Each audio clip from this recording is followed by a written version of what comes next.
Herkese merhaba. Bugün okulların gelecekte nasıl bir yer olabileceğine dair gerçekten ilham verici bir vizyonu inceleyeceğiz. Dört duvardan ibaret binalar yerine yaşayan, nefes alan bir ekosistem düşünün. Şimdi, teknoloji ve doğanın nasıl mükemmel bir uyum içinde çalıştığı ve öğrencilerin bu değişimin tam merkezinde olduğu bir okul hayalini birlikte keşfedelim. İşte bütün anlatımımızın temelini oluşturan fikir bu. Bu tek cümle aslında her şeyi özetliyor. Eğitimde teknolojiyi ve doğayı bir araya getirmek. Ama bu sadece binalarla ilgili bir şey değil.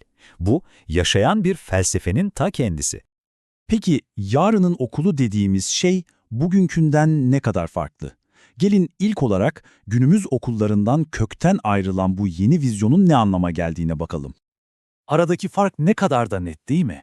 Bakın, sol tarafta hepimizin çok iyi bildiği bir resim var. Kağıt yığınları, kapalı sınıflar ve pek de esnek olmayan katı yapılar.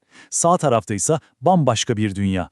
Her şeyin dijital ve sürdürülebilir olduğu, öğrenmenin doğayla iç içe geçtiği ve belki de en önemlisi öğrencilerin bizzat değişime liderlik ettiği bir model. Bu basit bir modernleşme değil, tam anlamıyla bir zihniyet devrimi. Bir anlığına hayal etmenizi istiyorum. Okulun koridorlarında hologramlar size yol gösteriyor, dersler sanal gerçeklik gözlükleriyle yapılıyor ve her öğrencinin elinde sadece tek bir akıllı tablet var.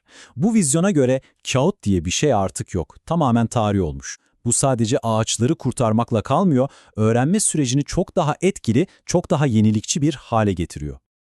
Peki, bu kadar teknolojiyle donatılmış okullar enerjisini nereden buluyor? İşte, tam da bu noktada işler daha da ilginçleşiyor. Bu okulların en hayati özelliklerinden birine, yani kendi sürdürülebilir enerjilerini nasıl ürettiklerine ve bunu nasıl koruduklarına bakacağız şimdi. Ve bu büyük dönüşüm öyle tepeden inme bir kararla falan başlamıyor. Her şey Güneş isminde bir öğrencinin merakıyla başlıyor. Sorduğu soru o kadar basit ama o kadar güçlü ki, okulumuz nasıl daha az enerji harcayabilir? İşte bu soru bütün bir okulun enerji bağımsızlığına giden yolda dev bir projeyi ateşliyor. Değişimin nasıl öğrenciler tarafından başlatılabileceğinin harika bir kanıtı. Ve işte Güneş'in projesinin sonucu bu. Sadece çatıda duran sıradan güneş panelleri değil, yapay zeka ile yönetilen akıllı bir sistem. Bakın ne kadar zekice. Sistem hava durumunu önceden tahmin ediyor, yarın bol güneş var, o zaman enerjiyi depolayalım ya da hava bulutlu olacak, enerjiyi idareli kullanalım diyor. Böylece toplanan fazla enerji boşa gitmiyor, ihtiyaç anı için saklanıyor. Bu, yeşil bir çözümün teknolojiyle nasıl kat kat akıllı hale getirilebileceğini gösteriyor. Ama sürdürülebilir enerji sadece güneşten gelmiyor. Bu okullarda gökyüzünden düşen her bir damlanın bile bir değeri var. Çatılarda toplanan yağmur suyu basit bir filtreleme sisteminden geçirilip okulun yemyeşil bahçelerini sulamak için kullanılıyor. Gördüğünüz gibi hiçbir kaynak ziyan olmuyor. Tamam, enerji meselesi cepte. Şimdi de bu fütüristik okulların doğal dünyayı nasıl derslerin, yani müfredatın tam kalbine yerleştirdiğine bakalım. Burada öğrenme artık o bildiğimiz dört duvar arasında gerçekleşmiyor.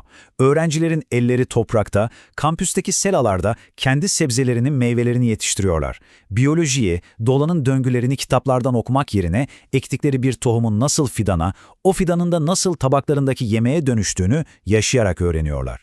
Ormansa sadece bir gezi alanı değil, yaşayan, nefes alan bir sınıfa dönüşüyor. The energy output is optimized for the morning sun. And the forest looks greener than ever. Look at the roof.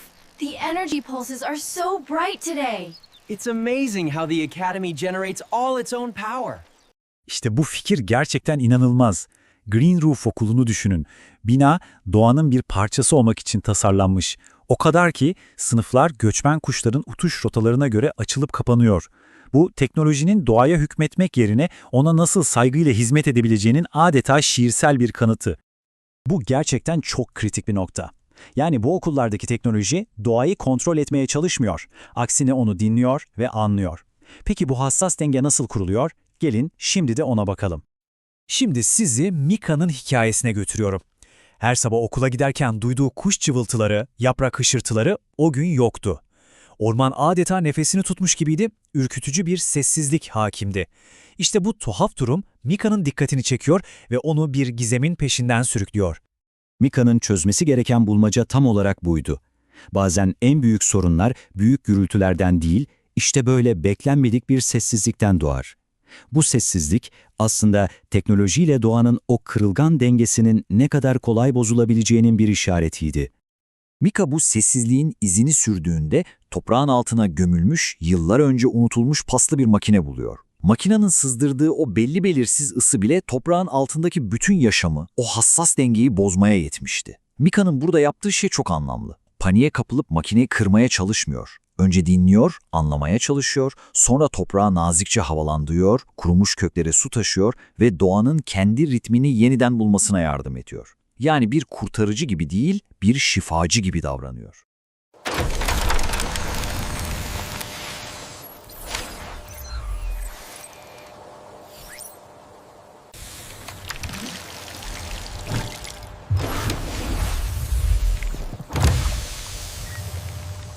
Ve Mika'nın bu deneyimden çıkardığı ders aslında bütün bu okul vizyonunun ana fikrini özetliyor.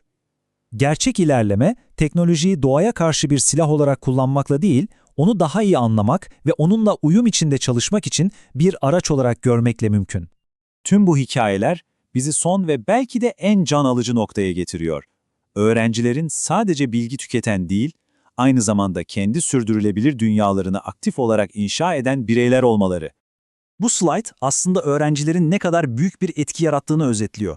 Güneş'in enerji projesinden tutun da Mika'nın ekosistemi iyileştirmesine kadar her şey onların liderliğinde yürüyor. Onlar artık sadece ders dinleyen pasif dinleyiciler değil, bizzat tasarlıyorlar, yönetiyorlar ve iyileştiriyorlar. Düşünün, atık yönetimi bile sıkıcı bir görev olmaktan çıkıp adeta bir oyuna dönüşmüş. Öğrencilerin programladığı renkli küçük robotlar etrafta dolaşıp atıkları türlerine göre ayırıyor. Bu, sürdürülebilirliğin ille de sıkıcı bir zorunluluk olmadığını, tam tersine ne kadar yaratıcı, eğlenceli ve teknolojiyle iç içe olabileceğini gösteren harika bir örnek.